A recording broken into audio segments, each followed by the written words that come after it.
Hello everyone and welcome back to my YouTube channel. So এই ভিডিওটো তোমালোকে এটা ডাউট ক্লিয়াৰিং ভিডিও বুলি ভাবিব পাৰা।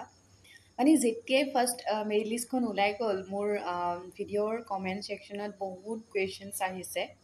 মানে বহুতৰে বহুত ডাউট আছে। চ' প্ৰথমটো আছিলে কি বা মানে যিসকলে চিলেকশ্যন পাইছে আমি চিলেকশ্যন পালোঁ বা ক'ত ডকুমেণ্ট ভেৰিফিকেশ্যনৰ কাৰণে যাব লাগিব তেনেকৈ। চ' তোমালোকে চোৱা যে তোমালোকে যোনটো বিঅ'ত চিলেকশ্যন পাইছা সেই বিঅ'টোৰ এগেইনষ্টত ডেফিনেটলি ডিভিজন অফিচৰ নাম লিখা থাকিব। তোমালোকে তাতে চাবা ডিভিজন নেম, বিঅ' নেম, তাৰপিছত তোমালোকৰ ৰেজিষ্ট্ৰেশ্যন আইডিটো তেনেকৈ আছে। চ' যোনটো ডিভিজন অফিচত চিলেকশ্যন পাইছা সেই ডিভিজন অফিচতে তোমালোকে যাব লাগিব ডকুমেণ্ট ভেৰিফিকেশ্যনৰ কাৰণে। আৰু এটা ডেট দিছে, তোমালোকে হয়তো গম পাইছা যে ৩ ছেপ্টেম্বৰৰ ভিতৰত, মানে এইখিনিৰ পৰা এতিয়াৰ পৰা মানে ৩ ছেপ্টেম্বৰৰ ভিতৰতে তোমালোকক সময় দিছে। আৰু এই সময়খিনিৰ ভিতৰতে তোমালোকে সেই ডিভিজন অফিচত যাই ডকুমেণ্ট ভেৰিফিকেশ্যন কৰিব লাগিব। আৰু ছেকেণ্ড কুৱেশ্যনটো হৈছে বহুতে মোক সুধি আছিলে যে বা ছেকেণ্ড মেৰিট লিষ্ট আহিবনে বা থাৰ্ড মেৰিট লিষ্ট তেনেকৈ আহিবনে। চ' আগৰ পৰা যেনেকৈ চলি আহিছে যে ডেফিনেটলি এখন মেৰিট লিষ্টেই নহয়, মোৰ then one merit list definitely আহিব। কাৰণ ইয়াতে যিসকল কেণ্ডিডেটছে মানে চিলেকশ্যন পাইছে তাৰ ভিতৰত সকলোবিলাকেইতো ভেৰিফাইৰ কাৰণে নাযায়। তাৰ ভিতৰত কিছুমানে ফেককেও যিহেতু মাৰ্কছবিলাক পুট কৰে। চ' সেইকাৰণে আহিব ৫-৬খনমান মেৰিট লিষ্টতো আহিব লাগে। আৰু থাৰ্ডতে মোক বহুতে সুধি আছিলে বা মোৰ 86% আছে, 88% আছে, চান্স আছেনে ছেকেণ্ড মেৰিট লিষ্টত। চ' তাৰ কাৰণে তোমালোকে এটা কথা মনোযোগ দি মানে শুনিব লাগিব যে তোমালোকে যিকেইটা পষ্টত এপ্লাই কৰিছিলা সেই পষ্টকেইটাত অলৰেডি ফাৰ্ষ্ট মেৰিট লিষ্টত বেলেগ কেণ্ডিডেটছে মানে চিলেকশ্যন পাইছে। যিহেতু তোমালোকে চিলেকশ্যন পোৱা নাই, তো ফাৰ্ষ্ট মেৰিট লিষ্টত বেলেগে সেই পষ্টটোত চিলেকশ্যন পাইছে। আৰু তোমালোকে চান্স পাবলৈ ডেফিনেটলি গম পাইছা চাগে, যদি যিসকলে তোমালোকে এপ্লাই কৰা পষ্টৰ এগেইনষ্টত চিলেকশ্যন পাই ভেৰিফিকেশ্যন কৰিবলৈ গৈছে, মানে চাকৰিটোত জইন কৰিব বিচাৰিছে, যদি ভেৰিফাই কৰি দিয়ে তোমালোকে চান্সটো নোপোৱা। চবৰে কথা কোৱা নাই, যিসকলৰ পষ্টৰ এগেইনষ্টত পোৱাসকলে ভেৰিফাইৰ কাৰণে যাব, চাকৰিটোত জইন কৰিব, পষ্টটোতো ভেকেণ্ট হৈ নাথাকে, সেইটো ফিল হৈ যাব। আৰু যিসকলৰ মানে এনেই এপ্লাই কৰি দিছিলে, জইন কৰিব মন নাই, তেওঁলোকে ভেৰিফাই হয়তো নকৰিব। কিছুমানে যেনেকৈ ইঞ্জিনিয়াৰিঙৰ ৰিজাল্ট দিছিলে তো তাত ছিট পাই গৈছে তেনেকেই আৰু। চ' তেওঁলোকেতো জইন নকৰিব, তো সেইকেইটা পষ্ট ভেকেণ্ট হৈ থাকে। তাৰ কাৰণেই মানে ছেকেণ্ড থাৰ্ড মেৰিট লিষ্টবিলাক ওলায়, যাতে মানে ফাৰ্ষ্ট মেৰিট লিষ্টত যোনখিনি ভেকেণ্ট হৈ থাকে ভেৰিফাইৰ কাৰণে নাযায়, তাৰ যোনখিনি পষ্ট খালী হৈ থাকে তাৰ কাৰণে যায়। চ' সেইটোৱে কথা। আৰু ডিমাণ্ড দিব নোৱাৰি চান্স কিমান আছেনে নাই, কাৰণ সেইটো তেওঁলোকৰ ওপৰত ডিপেণ্ড কৰিব। যদি ভেৰিফাই কৰিব নাযায় তো সেইটোৱে, যদি তেওঁলোকে ভেৰিফাই কৰি দিয়ে তোমালোকে চান্স নোপোৱা। আৰু এটা আহিছিলে যে বা মই APBM চিলেকশ্যন পাইছোঁ, মই নেক্সট মেৰিট লিষ্টত চান্স পামনে যদি মই এতিয়া ভেৰিফাইৰ কাৰণে নাযাওঁ। চ' তোমালোকে এটা কথা মনত ৰাখিবা, যোনে যোনে ABBMত পাইছা, যদি ভেৰিফাইৰ কাৰণে গুচি যোৱা মানে ছেকেণ্ড থাৰ্ডত তোমালোকৰ অহাৰ চান্স নাথাকে, অলৰেডি ভেৰিফাই হৈ যাব তোমালোকৰ ৰেজিষ্ট্ৰেশ্যন যোনটো ID হয়। আৰু যিসকলে ভেৰিফাইৰ কাৰণে নোযোৱা তেওঁলোকৰ এটা চান্স থাকে বা প্ৰবেবিলিটি থাকে যে ছেকেণ্ড থাৰ্ডত হয়তো মোৰ আহিব পাৰে, কিন্তু তাৰো কোনো ধৰণৰ ৱাৰেণ্টি নাই যে আহিব। কাৰণ যিসকলে BPMত পায় তেওঁলোকে অলৰেডি জইন কৰিব বিচাৰে। চ' পষ্টকেইটা মই যিহেতু ক'লোৱেই যে যদি ভেৰিফাই কৰি দিয়ে তো তোমালোকৰ চান্স কেনেকৈ আহিব। চ' তোমালোকৰ ওপৰত ডিপেণ্ড কৰে যে জইন কৰিবা নে অপেক্ষা কৰিবা নেক্সট মেৰিট লিষ্টৰ কাৰণে।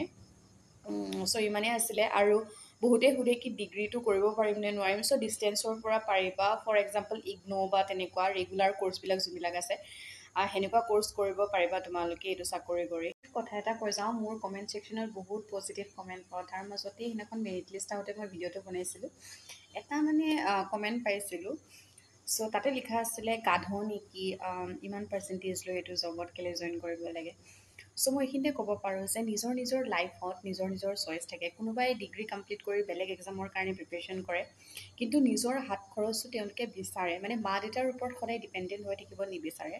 চ' 4 ঘণ্টা 5 ঘণ্টা ডিউটি কৰি যদি তেওঁলোকে এটা ভাল দৰমহা পায় 20,000ৰ ওপৰতো ডেফিনেটলি তেওঁলোকে জইন কৰিব বিচাৰে। সদায় আমি এটা বস্তুক নেগেটিভলি চোৱাতকৈ মই ভাবোঁ যোনটো পজিটিভ ছাইড থাকে সেইটো চাব লাগে। আৰু বহুতে ভাবে যে 12,000 চেলেৰি হয়, তোমালোকে যদি গুগল বা ক্ৰমত যে চাৰ্চ কৰা গ্ৰেড 3ৰ যোনবিলাক পষ্ট আছে খালী কাৰণে এক্সাম পাতিছে, গভৰ্ণমেণ্টে পাতিব, আৰু তাতে যদি চেলেৰিটো চোৱা তাত লিখা থাকে 14,000 পে স্কেল, মানে কি 14,000 দৰমহা পায় নেকি? তো ডেফিনেটলি নাপায় ন।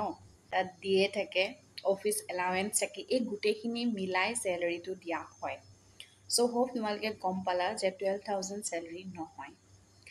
আৰু ছেকেণ্ড কথা হৈছে যে কামৰ কোনো ধৰণৰ সৰু বৰ নাই বুলি মই ভাবোঁ। তুমি যিকোনো এটা কামত জইন কৰা, তুমি কিবা শিকিবলৈ পাবা। মই এতিয়া BPM হিচাপে কৰি মই পষ্ট অফিচৰ যিখিনি স্কিমছ আছে, পষ্ট অফিচৰ যিখিনি ফেচিলিটিজ আছে, বেনিফিটছ আছে, অভাৰঅল এটা আইডিয়া মোৰ হৈ গৈছে। মোৰ এবছৰ হ'ব 24 আগষ্ট তাৰিখে। চ' বহুতখিনি নলেজ মই গেইন কৰিছোঁ আৰু গাঁৱলীয়া মানুহৰ লগত কমিউনিকেশ্যন কৰিছোঁ, যিহেতু মই ৰুৰেল পষ্টিং পাইছিলোঁ আমাৰ 4th year থাকোঁতে। চ' মানে ভাল লাগিছে মোৰ এই কামটো কৰি। আৰু এনেকুৱা নহয় যে সদায় এই চাকৰিটোতে থাকিম।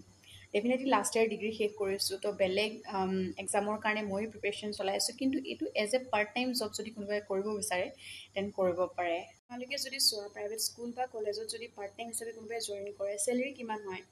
5 to 10,000 মেক্সিমাম হয় তেওঁলোকে পায় পাৰ মান্থ, আৰু ডিউটি আৱাৰ্ছটো তোমাক ক'ব নালাগে।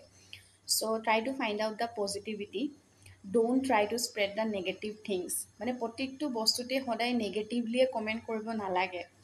আৰু মই এই চাকৰিটোত জইন কৰিবৰ কাৰণে মটিভেশ্যন পাইছিলোঁ, মই ইউটিউব চেনেলত দেখা পাইছিলোঁ APS ডিম্পী বৰুৱা, তোমালোকৰ সকলোৰে ইউটিউব আছে, চাৰ্চ কৰিবা।